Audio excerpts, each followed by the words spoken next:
नमस्कार, ABC channel में आपका स्वागत है। मैं हूं सचिन श्रीवास्तव और आप मेरे साथ देखेंगे आजमगढ़ से जुड़ी खबरें। आइए नजर डाल लेते हैं आज की खास खबरों पर। खबर के प्रायोजक हैं रमा हॉस्पिटल, लरौली, आजमगढ़। इमरजेंसी सेवा 24 घंटे उपलब्ध। गोमती ग्रामीण निधि बैंक, रोजगार पाने का सुनहरा अवसर, रिक्त पदों के लिए bumper vacancy.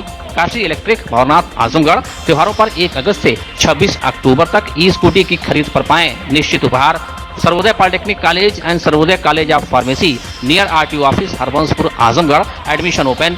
Wooden touch, Bhavnath, Azamgarh. A complete hardware store और hotel park green, Sidhari, Azamgarh. Sapa संरक्षक और आजमगढ़ के पूर्व सांसद मुलायम सिंह यादव के निधन की सूचना पर आजमगढ़ में शोक की लहर दौड़ पड़ी। पार्टी के समर्थकों के साथ ही सभी दलों के जनप्रतिनिधियों के साथ ही आम लोगों भी नेताजी के आजमगढ़ से जुड़ाव को भावुक मन से याद कर उनको श्रद्धांजलि अर्पित कर रहे हैं। आजमगढ़ से सपा के 10 विधायक हैं और कई वरिष्ठ नेता हैं। ज्यादातर अंतिम दर्शन को लखनऊ रवाना हो गए। वहीं जो यहां पर मौजूद थे उन्होंने पार्टी कार्यालय पहुंचकर सपा का झंडा आधा झुकाया। पार्टी के निवर्तमान मीडिया प्रभारी अशोक यादव तो नेताजी को याद कर भावुक हो गए। वरिष्ठ पत्रकार विजय यादव ने कहा कि मुलायम सिंह यादव जी ने जिले के विकास के लिए काफी कुछ किया। इटावा उनका घर था तो आजमगढ़ उनकी आंख। आजमगढ़ राजनीतिक रूप से तो जागरूक था लेकिन विकास में पिछड़ा था। मुलायम सिंह जी ने यहाँ पर महिला अस्पताल, विकास भवन बनवाया। मंडलायुक्त आजमगढ़ को कमिश्नरी घोषित किया। रामदर्शन यादव ने कहा कि मुलायम सिंह जी का जाना अपूर्णीय क्षति है। जो भी नेताजी के कभी भी संपर्क में आया वो कभी अलग नहीं महसूस किया। उनसे जुड़ी कई घटनाएं जिनके शब्दों में व्यक्त करना मुश्किल है। उन्होंने नेताजी के अपने बिना कोई प्रोग्राम के अचानक से घर आने के वाकये को याद किया। कहा कि नेताजी के अंतिम दर्शन को वो लखनऊ जाएंगे। पहले तो मैं नेताजी को श्रद्धांजलि अर्पित करता हूँ अपनी, और आजमगढ़ उनके लिए इटावा से किसी मायने में कम नहीं था। और वो शुरू से चौधरी साहब के ज़माने से आजमगढ़ से जुड़े हुए थे। और यही कारण रहा कि जब वो मुख्यमंत्री बने तो एक तरफ उन्होंने अगर इटावा और पश्चिमी उत्तर प्रदेश का विकास किया तो आजमगढ़ के साथ पूर्वांचल का भी विशेष ध्यान रखा। विशेष तौर से आजमगढ़ जो आप कह लीजिए राजनीतिक रूप से बहुत जागरूक जिला था, लेकिन विकास के नाम पर यहाँ बहुत कुछ नहीं था। लेकिन उनके मुख्यमंत्री बनने के बाद यहाँ तमाम विकास के कार्य हुए। जैसे महिला अस्पताल बना, उस समय बहुत बड़ा प्रोजेक्ट था। विकास भवन बना, वो बड़ा प्रोजेक्ट था। और उसी तरह से तमाम सड़कें और उसकी तो कोई गिनती नहीं है जो बने। कमिश्नरी का निर्माण जो कोई कल्पना नहीं कर सकता था, और वह कमिश्नर को साथ लेकर के आया और कमिश्नरी की घोषणा कर दिया। तो मुलायम सिंह के मन में आजमगढ़ के प्रति एक विशेष रूप से अनुराग था, और जिसका समय समय पर वह इजहार भी करते थे। जैसे उन्होंने कहा कि अगर वो इटावा मेरा दिल है तो आजमगढ़ मेरी आंखें हैं। और आजमगढ़ के प्रति या यहाँ के लोगों के प्रति उनका प्यार या अनुराग बहुत ही नेताजी सठियाव चीनी मिल के उद्घाटन के मौके पे आए थे। एक बड़ा प्रोजेक्ट था, उन्होंने दिया, कलेक्ट्रेट बनिया बना, बहुत से विकास काम अखिलेश सरकार ने किया। क्या कहें? नहीं, आजम सठियाव चीनी मिल एक तरह से बंद हो गई थी। उसकी घोषणा हो गई थी कि बंद हो जाएगा। लेकिन जब यहाँ के लोगों ने उनको बताया कि एकमात्र ही रोजगार का, और इसके बंद होने से यहाँ किसानों को बहुत नुकसान हुआ, तो उन्होंने एक ही शब्द कहा कि नहीं जाओ, ये चीनी मिल चलेगी और इसको फिर से बनाएंगे। और उन्होंने बनाया भी। आप समझ लीजिए कि एशिया की दूसरी सबसे बड़ी मिल यह अपने समय में बनी, जो इसका पुनः निर्माण हुआ। उन्होंने पैसा दिया। तमाम लोग, अधिकारी या इस तरह के लोग बताते रहे कि सर ये बहुत नुकसानदेह होगा और ये होगा। उन्होंने कहा नहीं, कुछ नहीं, ये बनेगा। किसानों से संबंधित मामला इस नाते, और किसानों से उनका लगाव तो शुरू से रहा है। कमिश्नरी बनी ही, कलेक्ट्रेट मुख्यालय जो बाहर जाने की बात चल रही थी उसको भी उन्होंने बनवाया। रोडवेज है, PGI है, उतना बड़ा प्रोजेक्ट है। और अगर PGI ढंग से चालू हो जाए तो पूर्वांचल के लिए बहुत बड़ा वो वरदान होगा। जेल का निर्माण उन्होंने कराया, उनकी तरवा में हॉस्पिटल बना, अतरौलिया में 200 बेड का हॉस्पिटल बना। तो आजमगढ़ के विकास के लिए, और मैं समझता हूँ कि आजमगढ़ के विकास के लिए जब भी उनसे कोई चर्चा की गई तो उन्होंने हमेशा ये कहा कि प्रोजेक्ट बनाओ, हम करते हैं। कितनी अपूर्णी क्षति है प्रदेश, देश और जिले के लिए नेताजी का जाना? तो उसको शब्दों में व्यक्त नहीं किया जा सकता। वाकई बहुत बड़ी क्षति है। इसको बहुत बड़ी अपूर्णी क्षति जिले के लिए, देश के लिए, प्रदेश के लिए, जो भी उनके संपर्क में आया होगा, मैं समझता हूँ कि वो सभी लोग, चाहे उनके साथ काम किए हों चाहे न किए हों, वो सभी लोग दुखी होंगे आज। क्योंकि नेताजी से जो एक बार मिल लिया, वो कभी यह नहीं समझा कि नेताजी हमारे हैं। नेताजी से जुड़ी कोई यादें आपको उनके बहुत पुराने समय की रहे? अब नेताजी के साथ जुड़ी तो बहुत यादें हैं। अब किस याद को हम यहाँ व्यक्त करें, इसको तो हम नहीं बता पाएंगे। और जब विपरीत समय होती है तो यादें भी भूल जाती हैं। लेकिन एक चीज़ हम बताना चाहते हैं कि नेताजी अपने कार्यकर्ता का बहुत महत्व देते हैं। एक बार आजमगढ़ में नेताजी आ रहे थे, स्वर्गीय पंचानन राय जी की मृत्यु हो गई और मेरी माता जी की मृत्यु हुई। सब लोग चाहते थे कि स्वर्गीय पंचानन राय जी की मृत्यु बीत चुकी है, उसमें पहले शरीक हो जाए। लेकिन नेताजी ने कहा कि मैं रामदर्शन के यहाँ हो लेता हूँ तो आपके यहाँ आऊँगा। और नेताजी वही किए, पहले वहाँ गए, हमारी घर पर गए, अब फिर वहाँ से यहाँ। नेताजी आजमगढ़ के लिए जो कुछ हुआ है नेताजी की हम वो दोहरा रहे हैं। लेकिन जो क्षति है उसकी कल्पना हम नहीं कर सकते। और आज तो हम लोग उनकी जो जहाँ संरक्षक थे वहाँ से दूर, लेकिन दूसरा कोई नेताजी अब हिंदुस्तान में होना जो हमको दिखाई पड़ रहा है वो मुश्किल है। समाजवादी पार्टी के लिए भी बहुत बड़ी क्षति है। वर्तमान नेतृत्व इस लायक नहीं है जो नेताजी कमी पूरा कर। एकदम नहीं, वो तो सही नहीं है। अगर रहता तो इतने लोग उनकी पार्टी छोड़कर नहीं गए। और वह तो मतलब उनकी क्षति नहीं, अब उनकी पार्टी का हश्र और बुरा होने वाला है। नेताजी रह करके बहुत संभाले उनकी पार्टी को, और आज के बाद उनको इसका आभास होगा कि नेताजी के न रहने के बाद हमारी पार्टी का और हमारा क्या हक है। आज आप भारतीय जनता पार्टी में जी। सपा से आपने शुरुआत की थी, तो क्या श्रद्धांजलि देने जाएंगे नेताजी को? जरूर जाऊँगा। कितना मतलब दिल में जैसे कितना दर्द है, जैसे वहाँ पे जाएंगे आप, क्या इच्छा रहेगी, क्या कहेंगे? अब वहाँ जाने के बाद इच्छा तो यही है कि अंतिम दर्शन हो। आज इससे ज़्यादा कोई इच्छा व्यक्त नहीं कर सकता।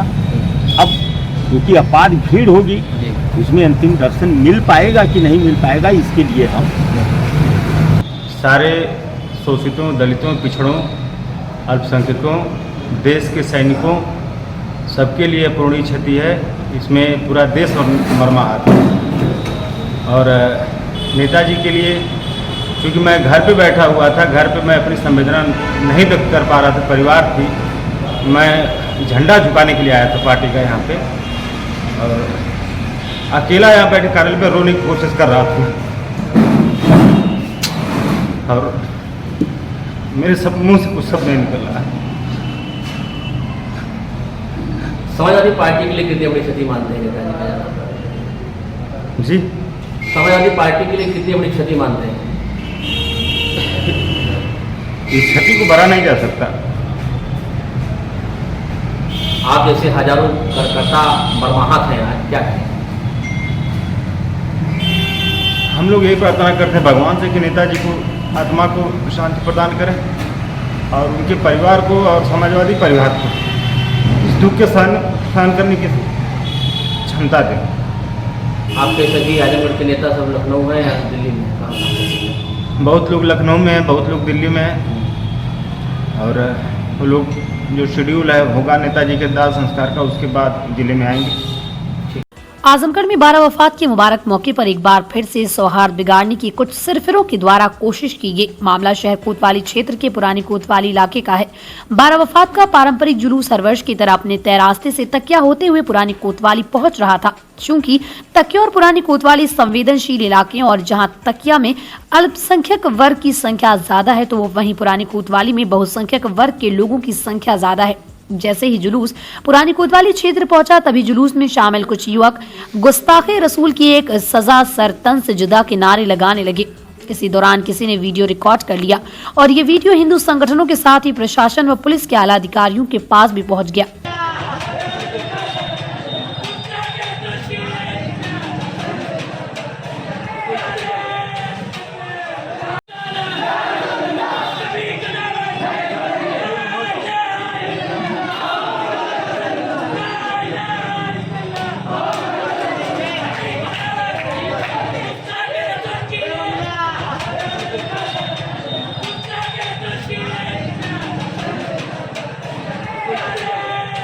मामले में बजरंग दल, गोरक्ष प्रांत एवं विश्व हिंदू परिषद आजमगढ़ के पदाधिकारी गौरव सिंह रघुवंशी ने बताया कि पुरानी कोतवाली पर जिस प्रकार से इस कृत्य को अंजाम दिया गया अत्यंत निंदनीय है और इस पर कठोर कार्रवाई की मांग की है। पुरानी कोतवाली पर आज 12 वफात जुलूस के दौरान कुछ अराजक तत्वों द्वारा सर तन से जुदा के नारे लगाए गए हैं। ऐसे कृत्य की विश्व हिंदू परिषद बजरंग दल कड़ी निंदा करता है और जिला प्रशासन से मांग करता है कि ऐसे लोगों को चिन्हित कर इनके विरुद्ध उचित कानूनी कार्रवाई किया जाए। वहीं मामले में एसपी सिटी शैलेंद्र लाल ने बताया कि कुछ नई उम्र के शरारती तत्वों द्वारा आपत्तिजनक नारे लगाने से संबंधित 2 वीडियो संज्ञान में आए। मामले में शहर कोतवाली में FIR दर्ज की जा रही है। शरारती तत्वों को चिन्हित कर उनको जिला बदर किया जाए। आज थाना कोतवाली पुरानी कोतवाली के पास कुछ नई उम्र के शरारती तत्वों द्वारा आपत्तिजनक नारे लगाने के संबंध में 2 वीडियो संज्ञान में आए हैं। इस संबंध में थाना कोतवाली पर मुकदमा पंजीकृत किया जा रहा है।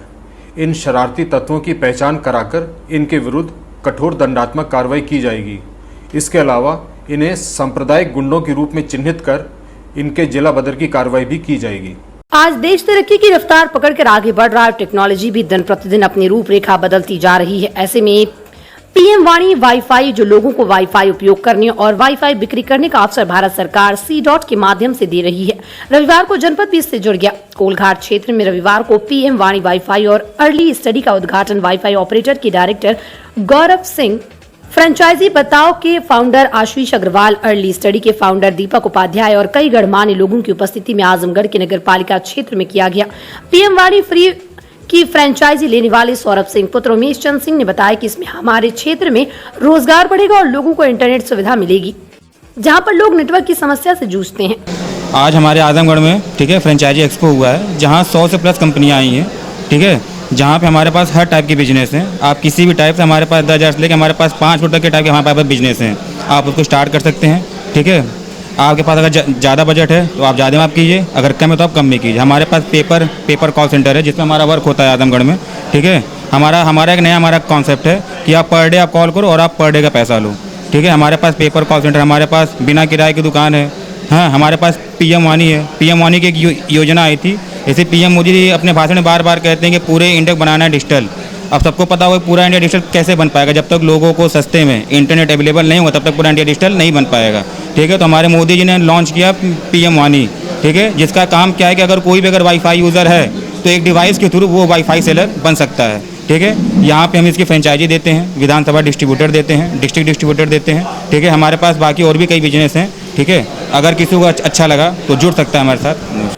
पीएम वाणी वाईफाई ऑपरेटर के डायरेक्टर गौरव सिंह ने सभी को बधाई दी और पीएम वाणी की खूबियों के बारे में बताया। जो डिवाइस आप देख रहे हैं, आज से पहले आपने सुना होगा STD PC होते थे, STD PC क्रांति आई, तो अब वाईफाई क्रांति आ रही है। वाईफाई क्रांति का मतलब जितने भी इंटरनेट यूज़र हैं वो अब बेसिकली वाईफाई सेलर बन सकते हैं। आप भी बन सकते हैं, आप भी बन सकते हैं। हर आदमी जो ब्रॉडबैंड यूज़ करता है घरों में, वो वाईफाई, वो अभी तक इंटरनेट यूज़ करता था, बट वो वाईफाई बेचता नहीं था, सब अपना वाईफाई लॉक करके रखते थे। अगर मैं कहूँ कि गवर्नमेंट आपको लाइसेंस दे रही है और लालच भी दे रही है कमाने का, मतलब काम भी दे रही है, और आप उसको अनलॉक करिए और औरों के साथ अपना OTP शेयर करिए, मतलब एक तरह से मतलब आप खुद भी यूज़ करिए और औरों को भी बेचिए, तो एक अपॉर्चुनिटी शुरू हो गई है गवर्नमेंट ऑफ इंडिया ने। ये प्रोजेक्ट गवर्नमेंट ऑफ इंडिया का है, PM वानी इसका नाम, प्राइम मिनिस्टर वानी। वानी का मतलब वायरलेस एक्सेस नेटवर्क इंटरफेस। अब आज PM वानी जो है पहली कंपनी है, ये पहला प्रोजेक्ट है गवर्नमेंट ऑफ इंडिया ने जिसको किया है कि ये लाइसेंस पहले 30 लाख का बिकता था, ISP लाइसेंस बोलते थे इसको, इंटरनेट बेचने का लाइसेंस। उसमें कई प्रॉब्लम थी कि उसमें ना केबल के थ्रू आप देखते होंगे नेट बेचते थे, कंट्रोल रूम बनाना पड़ता था। अब आम आदमी कंट्रोल रूम बना नहीं पाता, केबल डालना वैसी परेशानी है, तो बिना वायर का बिजनेस है वाईफाई। तो अब बेसिकली जैसे केबल ऑपरेटर होते थे, अब फ्यूचर है वाईफाई ऑपरेटर। या वाईफाई ऑपरेटर बन के वाईफाई बेचिए, गवर्नमेंट का लाइसेंस देंगे आपको। ये PDO है, इसका 100 मीटर का रेंज है, 100 मीटर तक जाएगा ये। पीछे ब्रॉडबैंड आप कहीं से भी लीजिए, ऑलरेडी लगा है, उसको ये वाईफाई करके बेचेगा। 100 मीटर की रेंज है इसमें, तो 100 लोग इसमें आ सकते हैं। एक ये 100 मीटर वाला है, एक 200 मीटर का डुअल बैंड, वो इससे मतलब 1.5 गुना 10,000 का है, वो 16,000 के आसपास है। आज जो फ्रेंचाइजी का उद्घाटन हुआ उसके देखिए, ये आजमगढ़ की फ्रेंचाइजी जो है मैं अकेला पूरे इंडिया में तो कर नहीं सकता, तो हमने क्या है, इनको बेसिकली यहाँ का एरिया का अपने डिस्ट्रीब्यूटरशिप और फ्रेंचाइजी दी है, क्योंकि कहते हैं मैं रोज़ हारेगा हम रोज़ जीतेगा। तो ये हमारी फ्रेंचाइजी है, जो चीज़ें आपको दिल्ली आके मिलती थी वो चीज़ें यहाँ से मिल जाएगी। कहने का मतलब जैसे हर कंपनी का डिस्ट्रीब्यूटर होता है, फ्रेंचाइजी का मतलब ये है कि आपको PDO चाहिए तो दिल्ली नहीं आना, मार्केटिंग मटेरियल चाहिए तो दिल्ली नहीं आना, कुछ सीखना है तो दिल्ली नहीं आना, एक तरह से वो इस ऑफिस से सारा काम होता है। फ्रेंचाइजी बताओ के संस्थापक आशीष अग्रवाल ने कहा कि इस तरह के आयोजन से व्यवसायों और स्टार्टअप की रचनात्मक सोच को बढ़ावा मिलता है, और उन्होंने बताया कि किस तरह से आप अपने बिजनेस को देश विदेश में बढ़ा सकते हैं। फ्रेंचाइजी बताओ एक ऐसी कंपनी है जहां पर हम लोगों को बिजनेस ओपन करवाने का काम करते हैं। आज के दिन जो लोग स्टडी कर रहे हैं, बच्चे पढ़ने के बाद क्या नौकरी ढूंढते हैं, और मैक्सिमम बच्चे सोचते हैं मुझे सरकारी नौकरी मिल जाए। जब आप नौकरी करते हैं तो केवल एक परिवार चलता है, लेकिन जब आप बिजनेस करते हैं तो कई सारे परिवारों को अपने साथ लेकर चलते हैं। देश में एंटरप्रेन्योरशिप बढ़ाएंगे तो देश आगे बढ़ेगा, और फ्रेंचाइजी बताओ एंटरप्रेन्योरशिप बढ़ाने का काम कर रही है, लोगों को रोजगार नहीं, लोगों को व्यवसाय देने का काम कर रही है। आज फ्रेंचाइजी बताओ के साथ 300 से ज़्यादा बिजनेस जुड़े हुए हैं, जो कि फ्री बिजनेस अपॉर्चुनिटी से लेकर 2 करोड़ 5 करोड़ रुपए तक का बिजनेस। अगर किसी के पास पैसे नहीं है, सोचता है बिजनेस नहीं कर पाऊंगा, तो आप बिना पैसे के भी बिजनेस कर सकते हो। किसी के पास 20,000 रुपये हैं, 20,000 में बिजनेस कर सकते हो। किसी के पास लाख, 10 लाख, 50 लाख, जितने भी जिसके पास इन्वेस्टमेंट है उसके हिसाब से वो बिजनेस कर सकता है। लेकिन अगर आप बिना सोच समझ के अपना खुद का बिजनेस शुरू करोगे तो वहाँ पर लॉस के चांसेस होते हैं। लेकिन वहीं पर अगर आपने किसी सक्सेसफुल बिजनेस के साथ जुड़ गए, जैसे कि PM वानी है, गवर्नमेंट का प्रोजेक्ट है, गौरव जी इसको हेड कर रहे हैं, अपनी एक्सपर्टाइज दे रहे हैं। आजमगढ़ में सौरभ जी ने यहाँ पर ओपन किया है, यहाँ पर इन्हें पता है कि मुझे पीछे से सपोर्ट करने वाला कोई है, यहाँ पर मैं मेहनत कर रहा हूँ, और कल को अगर किसी कारणवश मुझे कोई प्रॉब्लम आती है तो दिल्ली में गौरव जी बैठे हैं जो मुझे सपोर्ट करेंगे। ये है फ्रेंचाइजी सिस्टम, और इस सिस्टम की वजह से आपको बिना पैसे के एक मेंटर मिल जाता है, एक गुरु मिल जाता है, जिसकी की वजह से आपका बिजनेस सक्सेस होने के चांसेस ज़्यादा बढ़ जाते हैं। और यहाँ पर जो ओपन हुआ आज अर्ली स्टडी का और PM वानी वाईफाई की जो यहाँ पर फ्रेंचाइजी ओपन हुई है, वो इसी वजह से हुई है कि बहुत सारे लोगों को रोजगार भी मिलेगा, और साथ ही साथ यहाँ पर जो अपॉर्चुनिटी है, इस अपॉर्चुनिटी का फायदा भी उठा पाएंगे। अर्ली स्टडी के फाउंडर दीपक उपाध्याय ने हाइब्रिड एजुकेशन बिजनेस मॉडल की जानकारी दी और बच्चों को स्कॉलरशिप देने की घोषणा की। एक्सपर्ट संजय शर्मा ने बताया भारत के उद्यमियों को कैसे विदेश में व्यापार करें, इसकी जानकारी दी। उन्होंने कहा कि अब एक्सपोर्ट करना आसान होगा। आजमगढ़ में अब PM वाली वाईफाई का काम करके पैसे कमाना आसान होगा। सभी उपस्थित लोगों ने सौरभ सिंह और उनके पिता उमेश चंद सिंह को बधाई और शुभकामनाएं दी। हम लोग अर्ली स्टडी लेकर आए हैं, जिसमें हम बच्चों को हाइब्रिड लर्निंग कराते हैं। आज के डेट में पढ़ाई की बात करें तो हर पेरेंट ऑनलाइन से वाकिफ़ है, बट कहीं ना कहीं ऑनलाइन का इंटीग्रेशन ऑफलाइन के साथ अभी कहीं नहीं हो रहा है। हम लोग लेकर आ रहे हैं इंडिया में पहली बार ऑफलाइन और ऑनलाइन का इंटीग्रेशन, जहाँ पर हम बच्चों को ऑनलाइन भी पढ़ाएंगे और ऑफलाइन भी पढ़ाएंगे, और दोनों ही माध्यम से 2 टीचर एडवांटेज देते हुए बच्चों की परफॉर्मेंस को इम्प्रूव करेंगे। एकेडमिक के साथ साथ यहाँ पर हम लोग स्किल डेवलपमेंट पे पूरा फोकस करेंगे। जैसे कि मोदी जी कहते हैं कि स्किल इंडिया बहुत ज़रूरी है, एजुकेशन तो चल ही रही है, वो साथ ही साथ चलनी चाहिए, बट स्किल भी बहुत ज़रूरी है। तो हम स्किल परफॉर्मेंस पे भी ध्यान देंगे, बच्चों की स्किल एनहेंसमेंट पे भी वर्क करेंगे, जहाँ पर हम बच्चों को लैंग्वेज कोर्सेज सिखाएंगे। अगर कोई रिक्रिएशनल एक्टिविटी में बच्चा जाना चाहता है, उसको वहाँ वो चीज़ सिखाई जाएगी। तो मैं आपसे कहूँगा, आपके माध्यम से कहना चाहूँगा अपने दर्शकों को कि जितना ज़्यादा हो सके आजमगढ़ से जो भी हमें देख रहे हैं, अपना प्यार जो हमें दे रहे हैं, वो हमारे साथ जुड़ें। अर्ली रविवार को जिला शिक्षा एवं प्रशिक्षण संस्थान जाफरपुर पर जनपद के बनवासी समुदाय के प्रतिभाशाली छात्रों के चयन हेतु इस परीक्षा को आयोजित किया गया, जिसमें आजमगढ़ के पूर्व जिलाधिकारी नागेंद्र प्रताप सिंह के मार्गदर्शन में मिशन बिरसा मुंडा सेवा समिति के सदस्यों कमलेश बनवासी, मुसाफिर बनवासी, चंदन कुमार, नंद कुमार बनवासी, अभय कुमार बनवासी, गोविंद बनवासी एवं डाइट संस्था के उप शिक्षा निदेशक प्राचार्य अमरनाथ राय के नेतृत्व उपस्थिति में शुचितापूर्ण परीक्षा संपन्न कराई गई तथा मूल्यांकन कार्य हुआ। परीक्षा के बाद आजमगढ़ के सांसद दिनेश लाल यादव ने रहुआ प्रतिभागी विद्यार्थियों से बातचीत की तथा बच्चों को प्रोत्साहित और प्रेरित किया तथा इस कार्य की सराहना करते हुए समिति के सदस्यों एवं डाइट संकाय सदस्यों को साधुवाद दिया। मिशन बिरसा मुंडा सेवा समिति के संरक्षक नागेंद्र प्रताप सिंह ने बताया कि इस कार्यक्रम का मुख्य उद्देश्य जनपद आजमगढ़ के बनवासी समुदाय के प्रतिभाशाली विद्यार्थियों का चयन करके उन्हें इंटरमीडिएट व उच्च शिक्षा हेतु छात्रवृत्ति प्रदान करना है। उन्होंने कहा कि वनवासी समाज के शैक्षिक उत्थान के लिए प्रयास किया जा रहा है। हमारे समाज में एक वनवासी समुदाय है जिसको हम मुसहर के नाम से सामान्य रूप से संबोधित करते हैं। उनका जो सर्वेक्षण में प्रायः देखा गया है कि उनकी शैक्षणिक उत्थान की स्थिति बड़ी कमज़ोर है। सरकारें अपने हिसाब से प्रयास कर रही हैं, लेकिन स्थानीय समाज को और समाज से जुड़े हुए संवेदनशील लोगों को भी इसमें आगे खड़ा होना पड़ेगा। उसी क्रम में हमने वीर बिरसा मुंडा मिशन सोसाइटी के नाम से एक पंजीकृत कराया संगठन, जो आजमगढ़, गाज़ीपुर, चंदौली, वाराणसी, जौनपुर के जो मुसहर कम्युनिटी के बच्चे हैं, उनके अंदर प्रेरणा देने के लिए उनकी परीक्षा कराकर उनमें से जो मेधावी बच्चे हैं उनको वीर बिरसा मुंडा और अन्य जो आदिवासी समाज के लोग स्वतंत्रता आंदोलन में भाग लिए हैं, उनके नाम से पुरस्कार के रूप में धनराशि 20,000 रुपये प्रति वर्ष दिया जाएगा। और जब वो हायर एजुकेशन में जाएंगे तो हायर एजुकेशन में भी उनकी मदद की जाएगी, ताकि उनके भीतर से, इस समुदाय के भीतर से लोग ब्यूरोक्रेसी में, पुलिस में, राजनीति में, शिक्षा के शैक्षणिक प्राध्यापन में या समाज के अन्य महत्वपूर्ण जो पावर स्ट्रक्चर में जो कंपोनेंट होते हैं उसका अपने को हिस्सा बना सकें और ये समुदाय भी पूरी तरह से भारत की मुख्य धारा में सम्मिलित हो सके। कितने लोग परीक्षा में बैठे? आज लगभग 60 बच्चे हैं। पूरे जिले का सर्वेक्षण कराया गया था, जिसमें अच्छे बच्चे पढ़ने में और 8वीं और 10वीं पास थे, उनको यहाँ आमंत्रित किया गया है। प्रश्न पत्र में मैथमेटिक्स, साइंस और इंग्लिश के और जीके जनरल नॉलेज के क्वेश्चंस दिए गए हैं ऑब्जेक्टिव, और उन क्वेश्चंस के आधार पर इनमें से बच्चों का चयन करके वीर बिरसा मुंडा मिशन के तहत इनको शैक्षणिक सपोर्ट के लिए, सहायता के लिए 20,000 रुपये प्रति वर्ष धनराशि 12वीं तक दी जाएगी।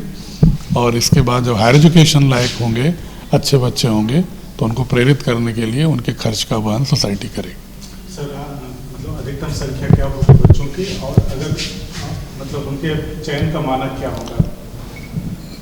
ये जो संख्या हमने रखा है, 8वीं पास 5 बच्चे, 10वीं पास 5 बच्चे प्रत्येक जनपद में, इस तरह से कुल मिलाकर के 9वीं, 10वीं, 11वीं, 12वीं में अगर हम देखेंगे परीक्षा के बाद तो एक जिले से 20 बच्चे होंगे, 5 जिलों में 100 बच्चे होंगे ऐसे।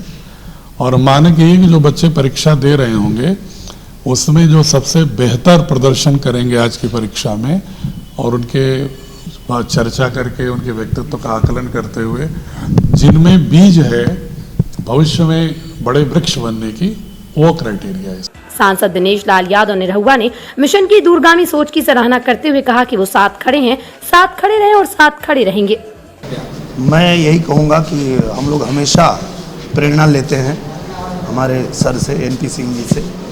जब इसके पहले आजमगढ़ में DM के पद पे थे तो भी मैं समय निकाल के इनके साथ बैठता था, और इनके विचार मतलब इतने आध्यात्मिक व्यक्ति हैं कि काम के अलावा ये जीवन पे भी बड़ा अच्छा दर्शन ये हमेशा हम लोगों को बताते रहते हैं। और ये इनकी दूरगामी सोच है कि इन्होंने वनवासी बच्चों के लिए ये जो संस्था शुरू किया है इन्होंने, भगवान बिरसा मुंडा जी के नाम पे ये संस्थान शुरू हुआ है। और इसमें जो है जो भी बच्चे आगे चल के हायर एजुकेशन में जाना चाहते हैं, करना चाहते हैं, पर कहीं ना कहीं उनको आर्थिक रूप से मजबूत न होने के कारण उनको कहीं ना कहीं रुक जाना पड़ता है, तो ऐसे समय में वो रुके ना, इसके लिए ये संस्था बनी है। और इस संस्था के सर संरक्षक हैं और हम लोग हमेशा सर के साथ हैं, जहाँ भी जो आदेश करेंगे और इन बच्चों के पढ़ाई के लिए, इनको आगे बढ़ाने के लिए हम लोग हमेशा खड़े रहेंगे। सर ने एक शुरुआत की है, आप इसको किस तरह से आगे बढ़ाएंगे, सबका सहयोग करेंगे और लोग कैसे प्रेरित करेंगे? मैं तो वही आपसे पहले ही बताया कि हम लोग प्रेरणा लेते हैं सर से। सर हमेशा पहले भी इनके जितने भी कार्यक्रम चले आदिवासी बच्चों के लिए और वनवासी बच्चों के लिए, हमेशा ये अपने जब कार्यकाल में थे तो अपने तनख्वाह से, अपने पैसे से भी ये बच्चों के जीवन को संवारने का काम करते थे हमेशा। और अब जब रिटायर हो चुके हैं तो अभी भी समाज सेवा में इनकी रुचि तो है ही, तो इनके साथ हम लोग हमेशा खड़े हैं और जहाँ ये आदेश करते हैं हम लोग खड़े। सादगी की पहचान खादी पर फैशन डिजाइनरों ने ऐसी कारीगरी की, इसे पहनने को हर कोई मचल उठा। महिलाओं को लुभाते वेडिंग कलेक्शन हो या पुरुषों के लिए परंपरागत खादी कलेक्शन और फॉर्मल वियर डिजाइन, सब एक से बढ़कर एक मॉडल उनके डिजाइन लिए लहंगा, घाघरा, कुर्ता, पजामा समेत कई डिजाइनर कलेक्शन के साथ रैंप पर उतरे। मौका था सास फाउंडेशन द्वारा आयोजित फैशन शो का।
रविवार को राहुल प्रेक्षागृह में आयोजित हुए इस कार्यक्रम में मुख्य अतिथि के रूप में जिलाधिकारी विशाल भारद्वाज, विशिष्ट अतिथि के रूप में पूर्व जिलाधिकारी नागेंद्र प्रताप सिंह, सांसद दिनेश लाल यादव निरहुआ व खाद्य उद्योग अधिकारी गोरखपुर अजय सिंह उपस्थित रहे।